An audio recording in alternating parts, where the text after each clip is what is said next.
Thanks for watching. It's the Daily Debate live here on Nile International. I'm Taghreed Hussein, and I have the pleasure of your company for the coming hour. We will be talking about the major news stories that make headlines. During the past week, a very important visit by President Mohamed Morsi to Turkey.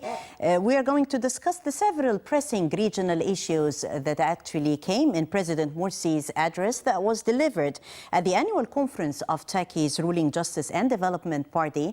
Many important issues, of course, cooperation and seeking an alliance of Turkey comes on top of the list. A large delegation also of businessmen from the various fields accompanied President Morsi last Sunday on his official visit to Turkey. So in this episode, we'll be talking more about the ongoing efforts at strengthening relations between Egypt and Turkey. Also a top headline today, of course, since the incidents of yesterday, Turkey approves action in Syria. Turkey's parliament authorizes actually the military operations inside Syria after the deadly shelling of a Turkish town. However, Ankara is insisting that this is not a mandate for war. And talking about the top headlines, always an honor and a pleasure to have with His Excellency Ambassador Hussein Avni Botsalı, who is the Turkish ambassador to Egypt. Always a pleasure to have His Excellency. We're going to delve more into the top stories and the top news headlines, but right after taking a view of highlights of the day, stories making headlines on Thursday. President Morsi laid a wreath of flowers on the tomb of the unknown soldier and late President Anwar al-Sadat. This marks Egypt's celebration of the 39th anniversary of the 6th of October war victory. Earlier on Wednesday, the president honored the names of al-Sadat and the former Chief of Staff General Saad al-Din al-Shazli. This came in recognition of their role in the October war victory. The president also on Thursday headed a meeting of the Supreme Council of the Armed Forces at the premises of the Defense Ministry, marking celebration of the 39th anniversary of the 6th of October war victory. And this important meeting was attended by the Minister of Defense, General Abdel Fattah al-Sisi, Lieutenant General al-Sisi, and Chief of Staff Sidi Subhi. Commanders also of the main branches of the armed forces were present. The top officials reviewed means of further consolidating efficiency, fighting capabilities, in addition of the continued development of internal and external situations. Also among headlines today, the Cairo Criminal Court sentenced businessman Ahmed Izz to 7 years in prison. Izz was charged of money laundering of gains made out of profiteering, and he was an associate of the ousted President Hosni Mubarak's son Gamal. Ahmed Izz is a steel magnate, and he is a former senior official in Mubarak's now dissolved National Democratic Party. He was also fined a massive of 19 billion Egyptian pounds. Egypt had warned on Thursday against the spilling over of the Syrian crisis into neighboring states. The warning came after the shell that was fired from Syria that hit the Turkish side of the border, killing 5 citizens. The Foreign Minister Mohammed Kamel Amr had expressed his condolences to the Turkish people, called on the Syrian government to guarantee that such an incident will not be repeated again. Amr stressed that Egypt will continue its efforts in order to stop the bloodshed in Syria through making contacts with regional and international powers. Turkey has passed a law authorizing military operations against Syria after the deadly shelling from Syria that killed 5 civilians in a Turkish border town. In response, around 60 anti-war activists tried to march on the Turkish parliament earlier on Thursday in Ankara to protest against the bill. 60 anti-war activists tried to march on the Turkish parliament to protest against a bill that would renew what they term to be government's power to authorize military operations outside the Turkish border. The path was blocked by riot police earlier in the day. And on the economic side of the news, for the second consecutive session, the stock market continued its gains in Egypt Thursday, mainly boosted by the purchasing operations from both Arab and the foreign investors.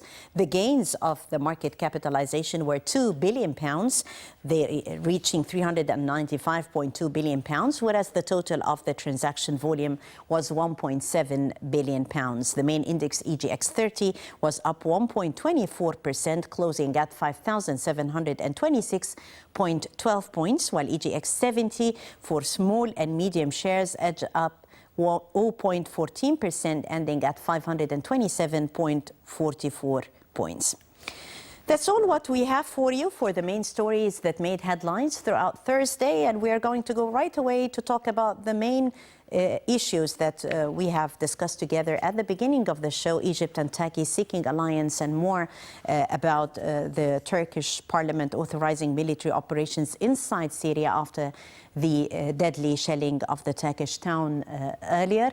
So we'll talk about this in details right after this report. And we have with us His Excellency Ambassador Huseyin Avni Botsalı, the Turkish ambassador to Egypt. Honored Mr. Ambassador with your presence, and we'll be back.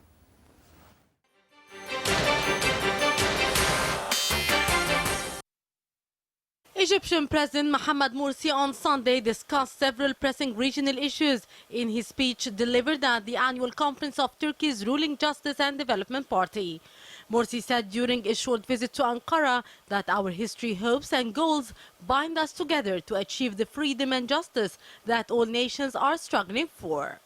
Morsi, on his first visit to Turkey as Egypt's president, urged members of the audience to support the nations that are aspiring to freedom and independence.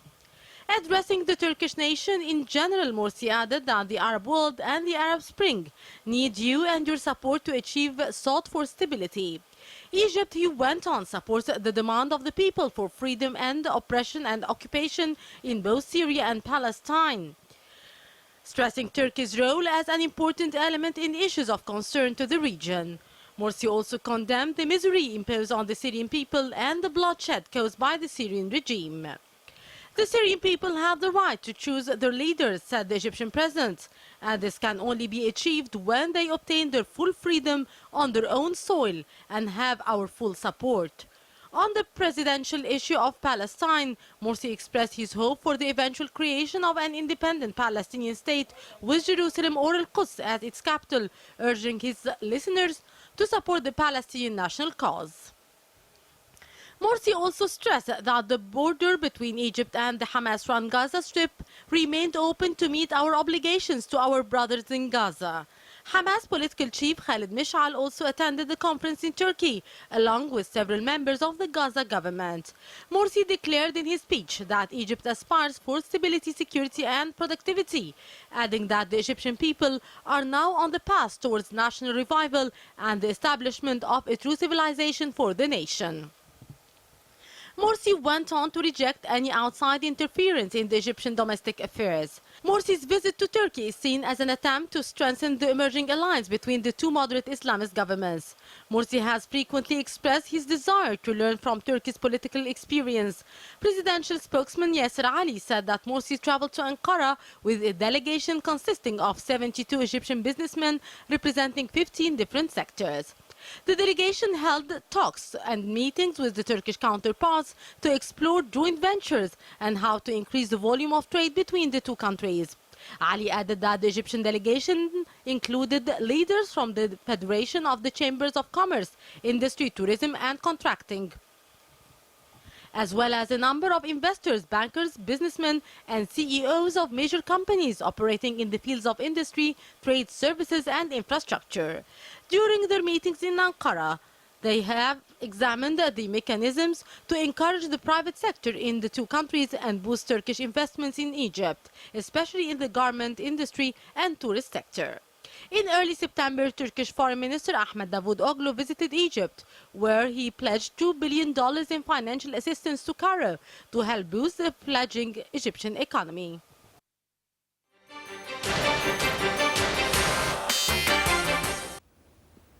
We're back, ladies and gentlemen, and we're talking about Egypt and Turkey seeking alliance.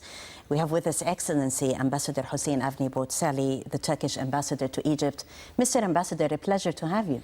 It's always a pleasure to be your guest. Thank you, Mrs. Hussein. Thank you very much, sir. And we start off by President Morsi's words, and if I would quote him, I put it like, hopes and goals bind us together, Egypt and Turkey, to achieve the freedom and justice that all the nations are struggling for. Well, quite a very warm beginning to start with. How do you read the message, Mr. Ambassador? First of all, the visit of His Excellency President Morsi to Turkey was a very swift, intense, and equally successful one. The president was accompanied by several ministers, ministers of finance, international cooperation, trade and industry, and one of his assistants, Dr. Haddad, was accompanying him, and also I think nearly 100 Egyptian businessmen from all walks of the industry and trade, and all priority sectors of Egypt, all predominantly very successful businessmen. They have accompanied him. This visit was a dramatic turning point. I think it marked in the history of our bilateral relations, not only in the recent times, but for several centuries. I think this was a qualitative giant step forward, a leap forward, if I may say so, because it marked the first slice of the $2 billion financial package that Turkish government and people have committed to Egyptian recovery and economic stability. It has been signed between Egyptian finance minister and Turkish deputy prime minister in charge of economy, Ali Babacan. President Morsi had an excellent meeting with President Abdullah Gül. The two presidents had also tete-a-tete and delegations meetings, and they had a lunch together. And President Morsi participated in the Congress of the Turkish ruling party, AK Party. Right. And it was very significant. The president delivered a long speech.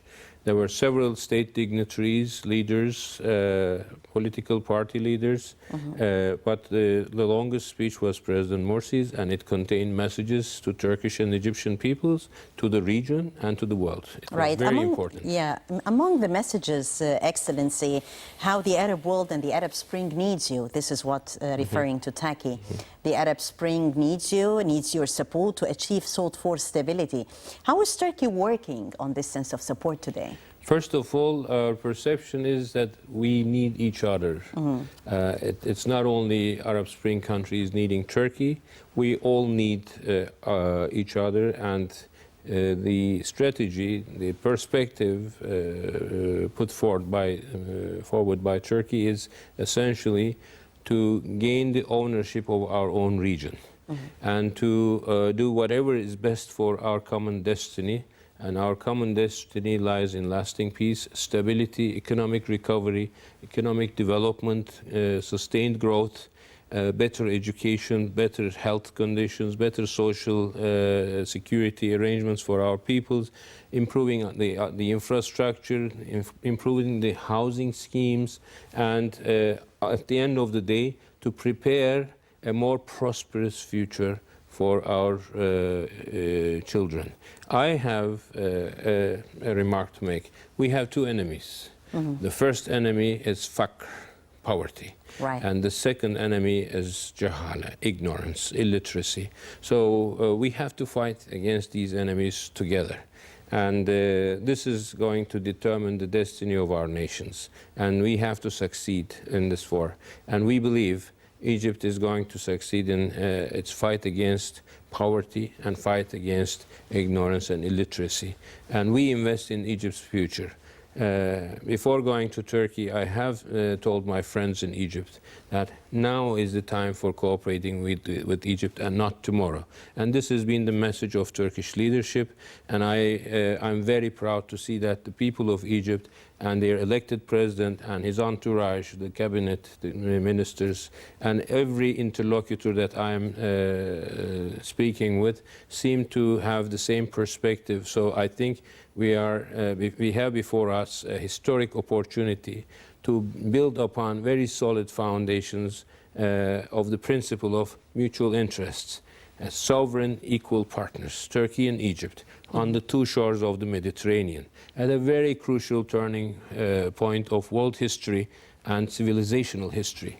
I think once again, two pillars of democracy, hopefully Egypt completing its successful transition, and two pillars of civilization and two pillars of moderation will bridge between the two worlds, East and West, Islam and other religions and different cultures. And this is going to replace all those kahanats, the prophecies, the dark prophecies of conflict and confrontation, which is contaminating the global thinking, will come to an end. Of course, we need to be patient, but we don't have the luxury to fail. Right, we don't have the luxury to fail, and actually out of this sense of optimism and persistence of not failing and being up to the challenge, how are we working to strengthen the alliance together today? What sort of a mechanism are we following up on? First of all, we have a mechanism created last September. You would remember during Prime Minister Erdogan's visit to Egypt. Right. It was a successful visit as well.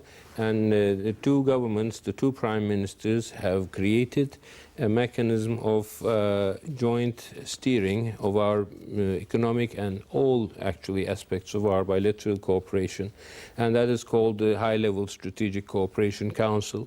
It is like an intergovernmental council co-chaired by the two prime ministers, and all the relevant operational ministers, whether it's energy, whether it's trade, industry, investments, housing, infrastructure, telecommunications, power production, you name it, education, culture, tourism, all these operational ministers linked to bilateral development issues, bilateral cooperation issues, will come together and will have actually a joint cabinet meeting.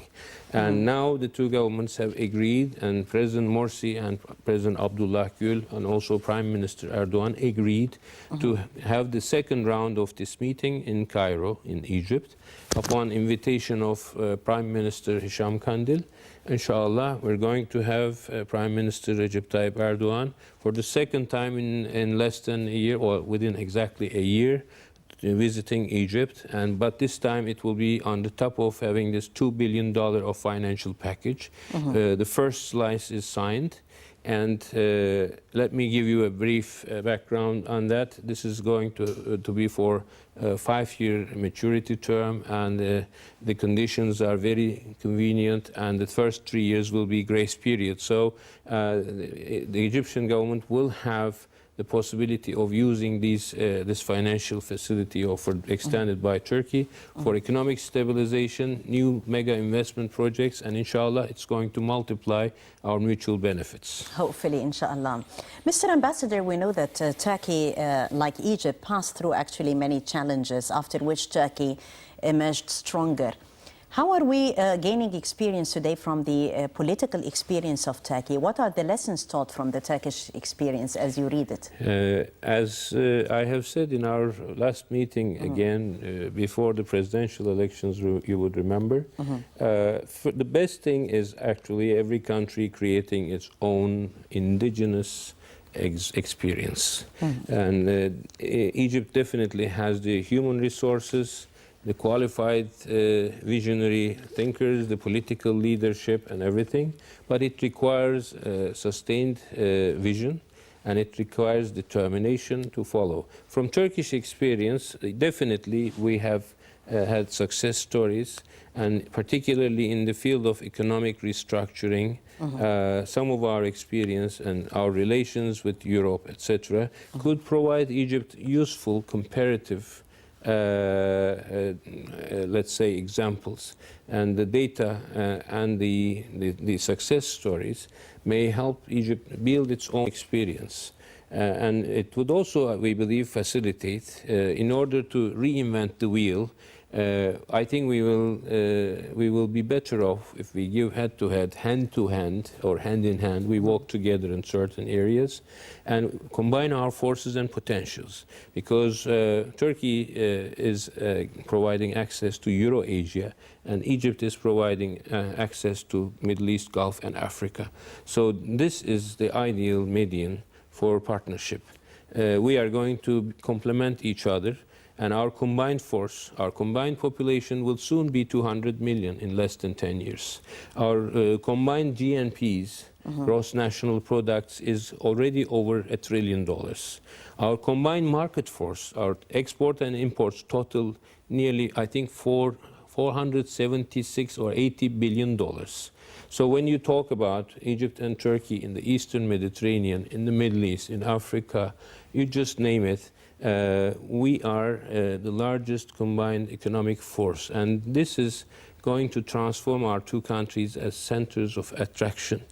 And when investments come to Egypt, it will benefit Turkey.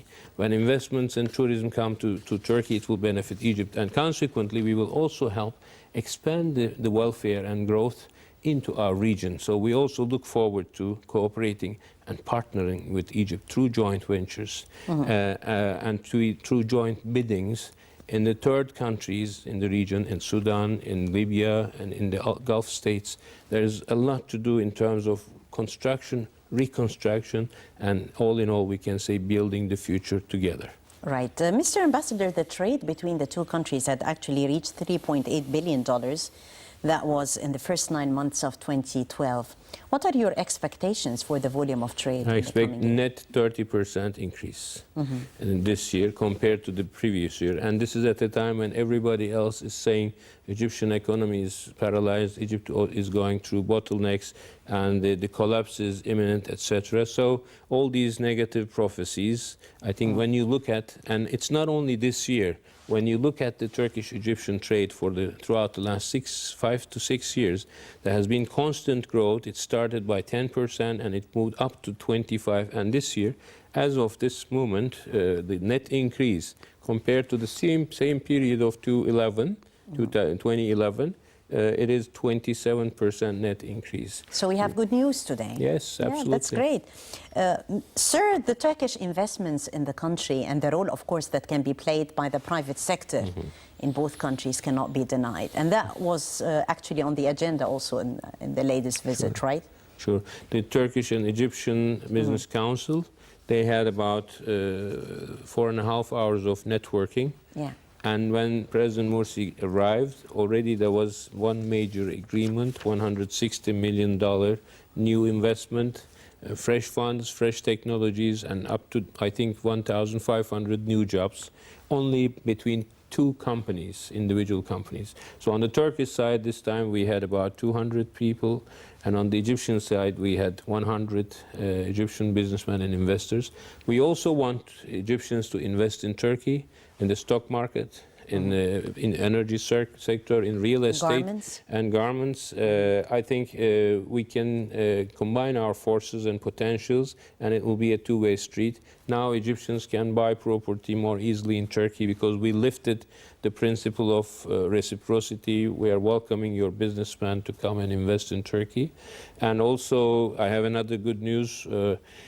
Those Egyptian citizens who already have a Schengen visa or work permit in the European Union countries, also Egyptian citizens who have the OECD, 27 OECD member states, including United States, Canada, those who have green cards, resident permits in those big states, they will have the facility of, inshallah, in the next couple of weeks, having direct visas at the airport in Istanbul when they fly Turkish Airlines, and I hope it will also cover Egypt Air as well. Great. So that's going to be a big promotion. So the second good news on the daily debate. And the third one, yeah, the third one. I'm traveling to Istanbul the day after tomorrow to join your Minister of Tourism, and together with His Excellency Minister Zazu, we're going to launch Turkish Airlines direct flights from Istanbul to Sharm el-Sheikh and Istanbul to Hurghada, 7 flights by week and 4 times 7 every month. So there will be a boost in tourism. We'll bring more tourists to Egypt, inshallah. Great news, Mr. Ambassador, today, and actually we're proud of the boost. Tell us more about the tourism sector, since you're going to have this chance of being with the Minister of Tourism in Istanbul. How are you planning to increase To tell the tourists? truth, I think the bilateral tourism is far from being satisfactory. Right. The number of Egyptians visiting Turkey this year, it increased, but it will be around 70,000 or so. And the number of Turkish tourists visiting Egypt will be around 50,000. I think we should target immediately doubling this, because the tourism is not only promotion of sightseeing, historic venues, etc. It's not only cultural exchange. It's not only foreign exchange currencies to boost one's economy, but on the top of it, it's a natural multiplier of people-to-people business transactions. Who is a tourist?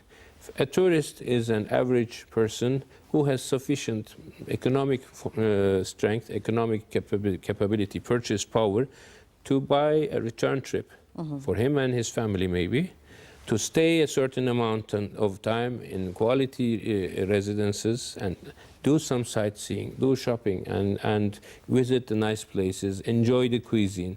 So this is middle and upper middle class people's, it's not a luxury anymore. In our global village, right. That's our world has become. Tourism is an area where middle and upper middle class people interact. So I see in every tourist, in every two tourists, a potential business transaction. People, if they bring back, or from those Turks who visit Egypt, if they come back with good impressions about the people, about the country, about the country's resources, they come back again for business. So that's why tourism actually multiplies interaction and people-to-people contacts. We need to boost this, and we also need to study very carefully Turkey and Egypt as joint destinations. Right. When you come to Cairo, you can go to Antalya.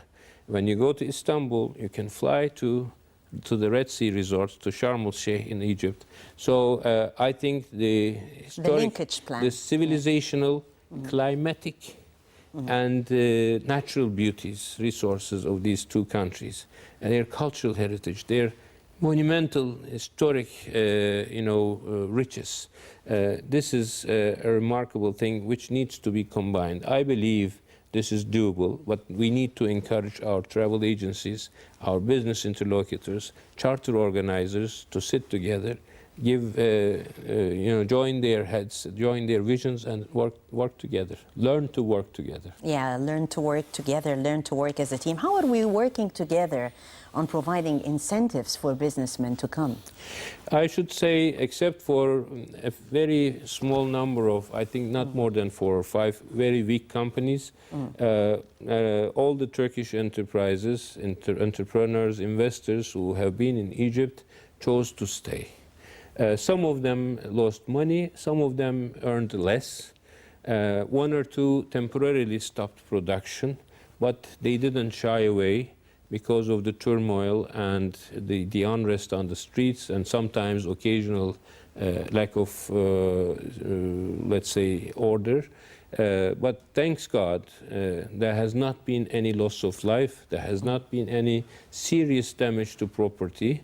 So the people of Egypt actually welcomed the Turks staying and acting in solidarity with them. Now we believe it is high time to diversify. We are, predominantly in the textile business in Egypt because of your competitive advantages, cheaper labor, cheaper energy, and also land incentives granted by your government. I think the new government will stick the course of promoting direct foreign investments. This has been the statement of Prime Minister Kandil when we had our delegations. Your investments minister, your trade minister, and international cooperation minister asks us to come and invest in other areas. We are interested in investing in tourism sector, investing in energy sector, renewable energy particularly, in the development of West and Northwest Port Said region, building new bridges, new roads, new tunnels, new railways, new storage facilities, new ports, or expanding the existing infrastructure, because Egypt now needs to embrace its future and prepare for the next 25 to 50 years. And you need to expand the delta and also equitably spread the population and the infrastructure and the settlements inside the country. You have the strategic plans, and the new government is very pragmatic. They have been giving very promising statements and commitments. Prime Minister highlighted that the foreign money will come easy and will leave easy. So this is the two things. Only bringing the money, the transfers, the investments, and when they want to go, they should be able to leave out. So this is the name of the game, and I believe Turkey is doing the right thing. We're giving a strong signal to to other countries friendly to Egypt, to Egypt's partners, and to other international financial institutions. And this is the time to invest in the future of Egypt. Egypt can do it, and Egypt will achieve it, will succeed. Hopefully, with the sense of persistence, yes, we will succeed forward ever, Egypt and Turkey. Mr. Ambassador, on the cultural dimension, we find the Turkish drama quite appealing to the Egyptian street nowadays. Are there any sense of cooperation in that area? I think we will have a small surprise in November. I think Cairo Opera is going to perform a very precious treasure from Turkish music history. And we are also very pleased to learn that Cairo International Film Festival will be organized again this year. And we welcome that because this was one of the shining mirrors of Egypt, with glamour, with beauty and color combined. And you remember so many important celebrities, very famous people come. I understand in the end of November you have the Cairo Festival. And we hope and we intend to participate strongly in that festival. Maybe some familiar faces from the serials will be seen in the Cairo podiums on the red carpet, inshallah. And nice. I am looking forward to a support of government of Egypt to salvage one of the historic beauties. There is a Turkish foundation established by Sultan Mahmud I, and it's in Port Said Avenue in Cairo. Right. We hope to renovate that historic monument as a cultural center, and I'm looking forward to your government's support and approval, endorsement of that. We want to develop and use it together with Egyptian scholars as a civilizational research center between the two religions, two cultures, and more than between all the civilizations, inshallah. I want, before completing my tenure of service in Egypt, I want to see that project taking off the ground. Hopefully you'll see it and see your dreams coming true on solid grounds. Mr. Ambassador will not leave you, but a short break. We'll go to a report highlighting news stories in the events. Of course, Turkey, a top headline today. We'll be back after the report. Stay tuned.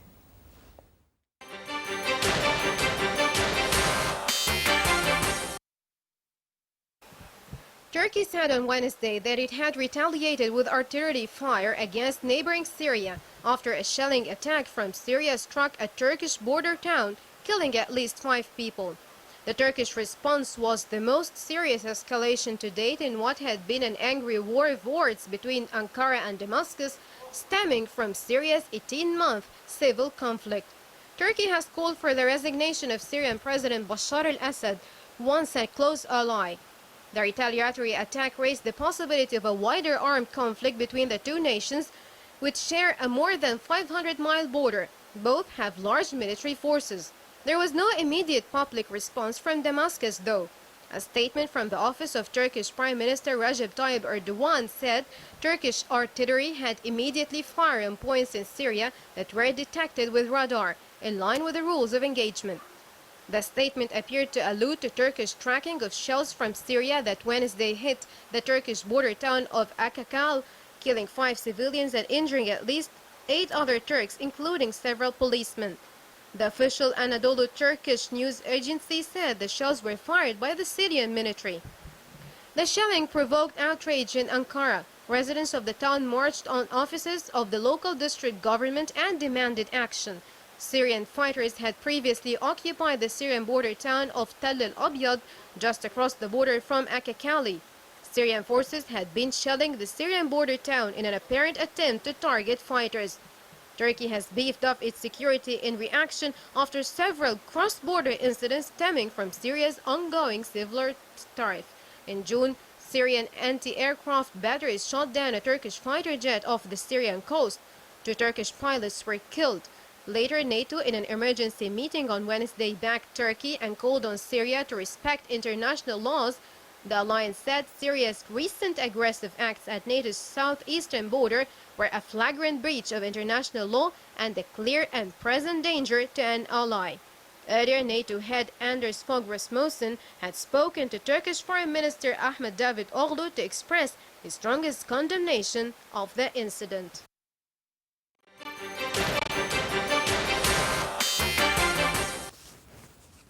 Back, of course, to talk about this top story of the day. And since yesterday, of course, we know that a shelling attack had happened from Syria that struck a Turkish border town, killing 5. Condolences, Mr. Ambassador, Thank you in very the first much. place on this incident. And the reaction, of course, how do you read the reaction? And of course, we know that earlier in the day, the Turkish parliament has authorized troops to go into Syria if required by the government. Are there worries that Turkey might engage in military action? Turkey is not looking for war in Syria. Turkey is very firmly committed to Syrian unity and integrity. Turkey is committed to the aspirations of the people of Syria to have a government in peace with its own people. We have been saying that consistently, and this did not include or extend in any way into Syria's internal affairs. But look, there is the reality. The situation has become very, very serious.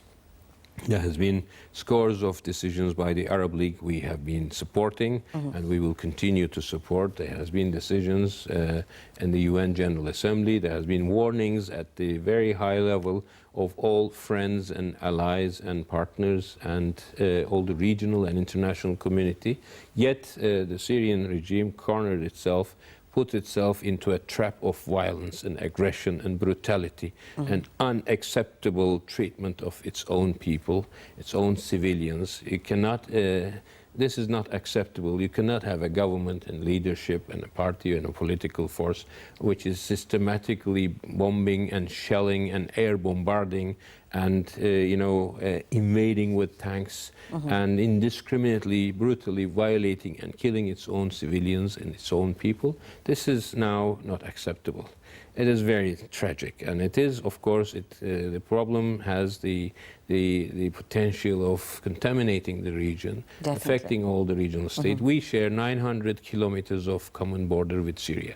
We have nothing but only friendship and loyalty to the people of Syria. The Syrian people has nothing to do with this situation, and this is the result of the mistakes and the persistent violence and aggression of the government and the regime in Syria. Right. Now, since the 16th of September, this situation started affecting our borders. Until then, we only had the people, coming out of Syria and taking refuge, shelter in Turkey. We have currently nearly 90,000 Syrian civilians in camps in Turkey, looked after by Turkey. Despite the lack of commitment from the international community, our government has spent until now more than $300 million, and we have no problems doing that. We will continue providing for the refugees, but the winter is coming, and we will need greater solidarity from the international community. And we have nearly 60,000 more Syrians. They are not in the camps. They have certain basic means of self-sustaining, and they are in our different townships and on their own. So we're talking about 150,000 people. When you look into Jordan and other regional countries, and when you look inside what's happening inside Syria, more than I think 2 million Syrians have been displaced, and nearly 500,000 Syrians are outside their own country, and it's because of this regime. Since 16th of September, there has been repeated occasions that the violence and aggression and these indiscriminate bombings, shellings, machine gunnings, all these heavy weapons being used, that started affecting our borders. Definitely. And there has been at least, you should have read our Prime Minister's statement yesterday, that there has been more than 7 incidents where Turkish territory has been affected by the ongoing brutality of Syrian regime against its own citizens. But when it crosses into our border and comes into our own territory, when shells start falling in, and when it reaches to the extent that Turkish citizens, civilians, and even there has been 2 policemen who have been wounded, this is not acceptable. We have cautioned Syria. We have been very patiently and very restrained way, warning Syria about this. We have handed over notes to the Syrian side. And this last incident, this is completely, violation of all international law and established practices. So there has to be an end. The decision of the Turkish parliament to deploy Turkish armed forces beyond the borders, as and when it may be necessary. This is not that Turkey is going to intervene in Syria, but militarily. But this is the demonstration of Turkish deterrent determination to deter any danger that is going to affect its borders and territory. And this is the real red line, and I hope they get the message. Yeah, hopefully. Is the motion of the parliament, do you think, Mr. Ambassador, that this is quite influential in deterring the al-Assad regime? Well, let's hope so. For those people who understand from reason and who know the basic tenets of international law and international relations, this should be a strong and effective message. Right. Well, some analysts wrote the war of nerves has turned into a war of borders. Well, it's very important that Turkey would defend its citizens, but however, the question is, will it avoid falling into the war trap? Well, as I said, both the Turkish government, Turkish leadership, Turkish Prime Minister, Turkish Foreign Ministry has made it very clear that while displaying the determination to defend our borders and take whatever action that requires, Turkey has no intention of going into war.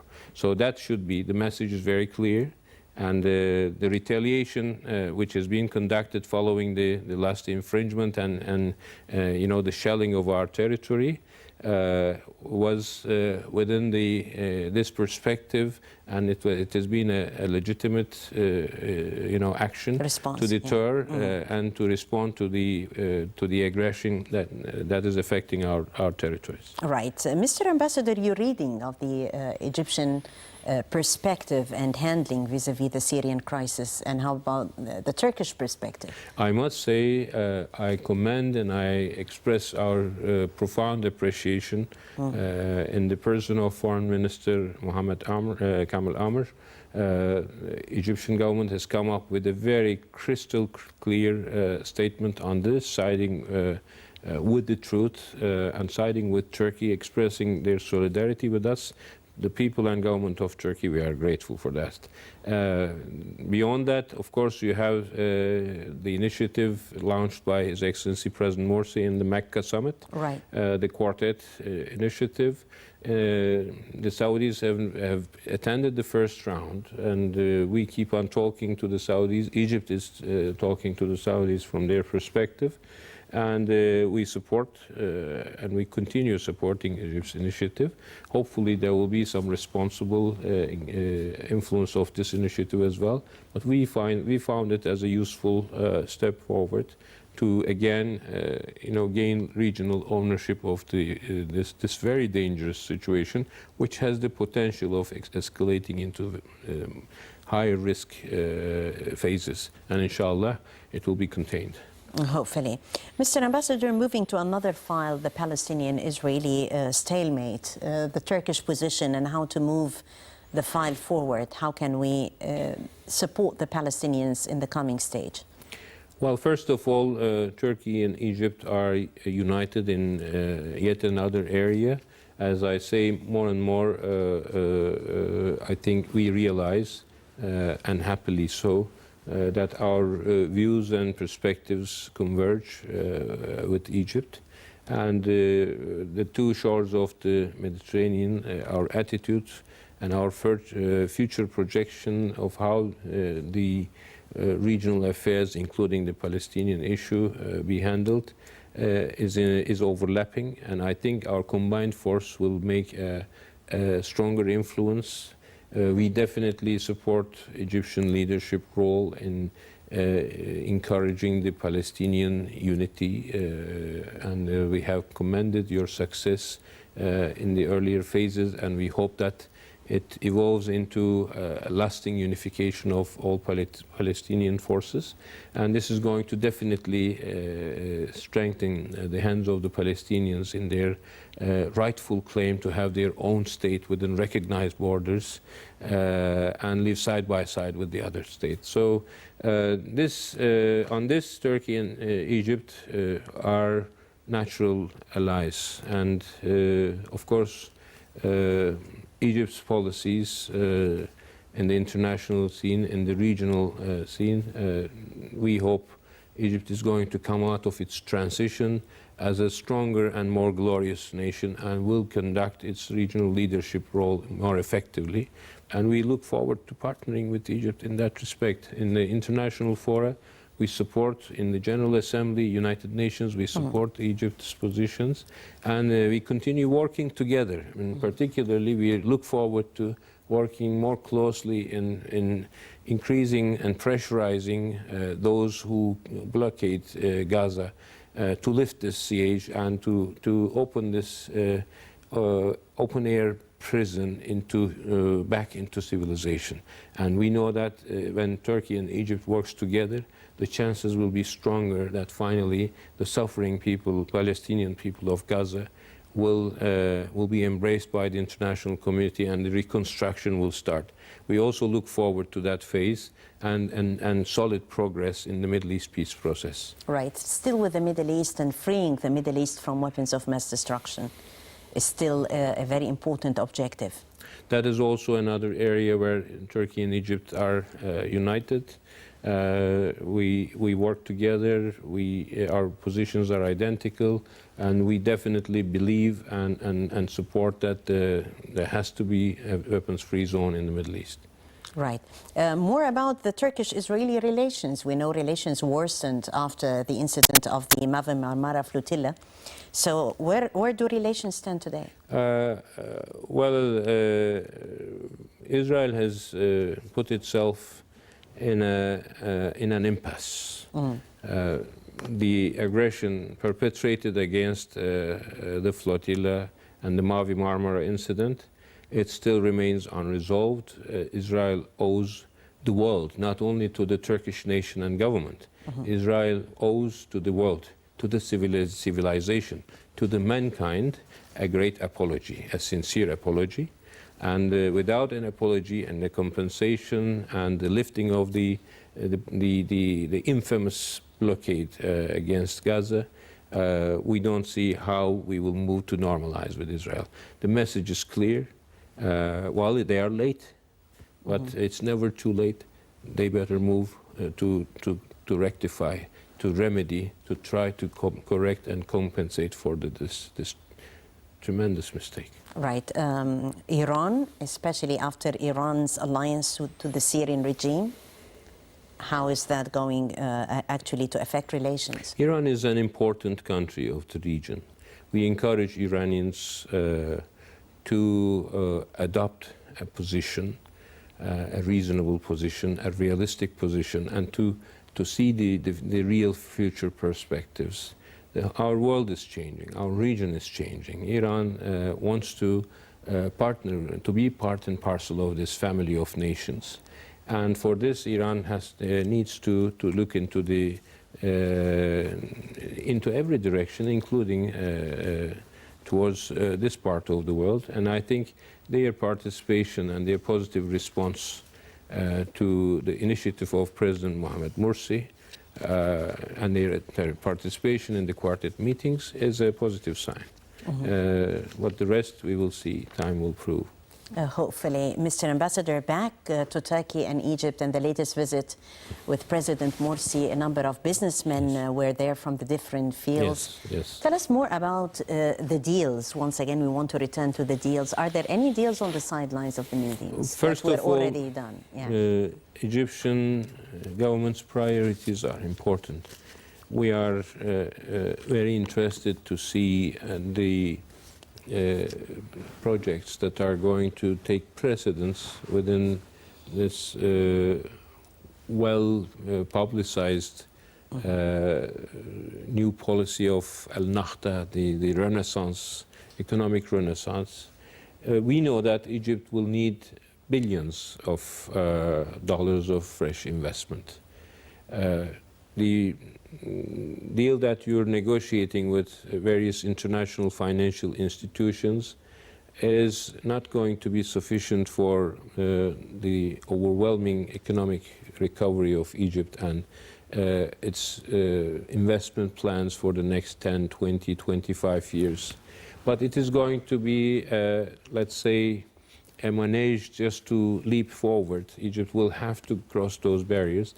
I'm saying it very comfortably because Turkey had gone through similar phases in 80s and 90s, particularly towards the end of the 90s. We have been affected by a very serious financial crisis, and we had to sign several agreements with international organizations, including with IMF, and we had to borrow heavily.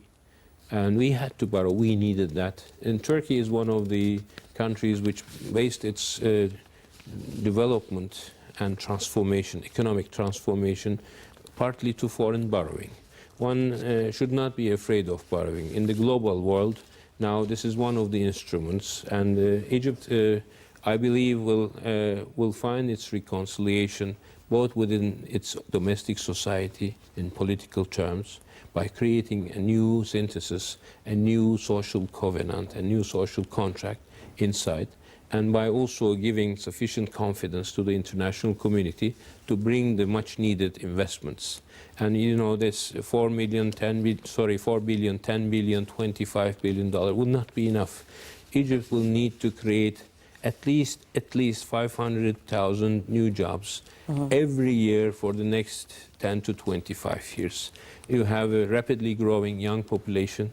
These children, these youngsters, they need profession, they need housing, they need good schools, they need hospitals, and that requires an open economy. They need training. They need education, and that requires an open environment. And the world is looking forward to a stable Egypt. Egyptians need to be more confident. Egyptians need to be more patient with each other. This is, you may be disturbed by, diverse voices from here and there, the augmentation of the debates, the escalation of the nerves, but this is how democracy is. This is how the Egyptians now are going to decide about their own future themselves, and it will not be dictated by anybody inside or outside. So this is the good thing. So you will get used to this sometimes chaotic-looking environment, but I am very optimistic. Hopefully, the sense of optimism is always bringing a message forward. Mr. Ambassador, we cannot leave without talking about the area of training once again, and yes. I guess that we can do more in a sense of partnership concerning training and human resources. What can Turkey offer? Your Minister of Education, he's a very nice person and a good specialist, and we had a good conversation. And I was telling him, I'm coming from a family of teachers. Both my mother and father have been teachers, and my father used to be a pioneer of industrial vocational education. This was formulated in Turkey in the 60s, 70s, and 80s. And what we call today the Anatolian Tigers, the small and medium-scale enterprises which develop their own national technology and production capacities and which are now capable of competing in international markets. We didn't know them. We didn't even know they existed until 10 years before. But now these people are running side by side with big Turkish corporate companies and multinational companies, and actually they are providing for a very significant portion of our foreign trade and our manufacturing capacity. So for this, you need to build a new middle class Egyptians who are going to be able to carry the country, to shoulder the economy and even the political life of this country and carry it forward. What do I mean by the new middle class? The new middle class which will have free entrepreneurship, which can use microfinancing, which can develop small technologies, and which can absorb the giant enemy of unemployment into production and transform the country gradually. And this is, you need to have well-educated. You don't need to send everybody to the universities. In today's Turkey, we have 2 million jobless, unemployed youngsters with university diplomas. But I would have preferred to have 2 million people with production capacities, with the ability to use the machinery and sometimes to build the machinery. And this is where we can really offer something to Egypt, inshallah. Our experience also in our European Customs Union, European Association relationship over the last 25, 30 years, I think we can share a lot of this experience with Egypt, and all our doors are open for exchange of knowledge, for exchange of experience, and for whatever it is worth, what Turkey has in terms of economic transformation, we are ready to share with you. Great readiness to share. And well, in a finale note, Mr. Ambassador, you're well known for your sense of optimism and persistence that tomorrow is brighter and better. A hope message from you. Well, Egypt, Turkey, Eid Wahda. Yeah, Egypt, Turkey, Eid Wahda, Egypt, Turkey, one hand. Thank you very much, Excellency Ambassador Hussein Avni Botsalı. Thank you also. The Turkish Ambassador to Egypt. Thank you very much for coming to Nile International. Egypt and Turkey, one hand. Thank you. Thank you, Avni. And thank you, ladies and gentlemen, for joining us. That was the daily debate for tonight. We had with us the Turkish Ambassador to Egypt, Excellency Hussein Botsalı, and we talked about regional pressing issues. We also read more behind the significance and the follow-up mechanism for President Morsi's latest visit to Turkey. I'm Taghreed Hussein, thanking you all for watching.